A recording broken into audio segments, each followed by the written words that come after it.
Saul returned from following the Philistines. He was told, "Behold, David is in the wilderness of En-gedi."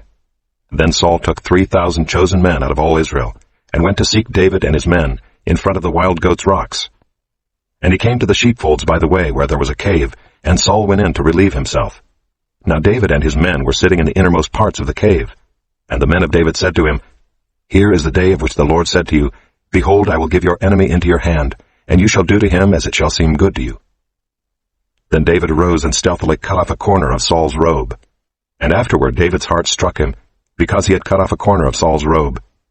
He said to his men, "The Lord forbid that I should do this thing to my Lord, the Lord's anointed, to put out my hand against him, seeing he is the Lord's anointed." So David persuaded his men with these words, and did not permit them to attack Saul. And Saul rose up and left the cave and went on his way. Afterward David also arose and went out of the cave and called after Saul, "My lord the king." And when Saul looked behind him, David bowed with his face to the earth and paid homage. And David said to Saul, "Why do you listen to the words of men who say, Behold, David seeks your harm? Behold, this day your eyes have seen how the Lord gave you today into my hand in the cave. And some told me to kill you, but I spared you. I said, I will not put out my hand against my Lord, for he is the Lord's anointed. See, my father, see the corner of your robe in my hand. For by the fact that I cut off the corner of your robe and did not kill you, you may know and see that there is no wrong or treason in my hands. I have not sinned against you, though you hunt my life to take it. May the Lord judge between me and you. May the Lord avenge me against you, but my hand shall not be against you. As the proverb of the ancients says, Out of the wicked comes wickedness, but my hand shall not be against you. After whom has the king of Israel come out?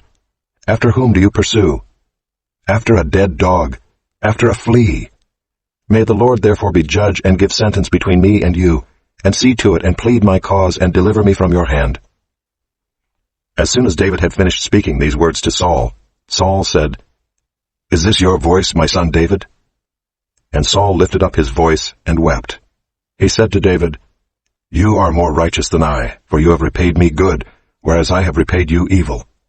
And you have declared this day how you have dealt well with me, in that you did not kill me when the Lord put me into your hands. For if a man finds his enemy, will he let him go away safe? So may the Lord reward you with good for what you have done to me this day. And now, behold, I know that you shall surely be king, and that the kingdom of Israel shall be established in your hand. Swear to me, therefore, by the Lord, that you will not cut off my offspring after me, and that you will not destroy my name out of my father's house." And David swore this to Saul. Then Saul went home, but David and his men went up to the stronghold.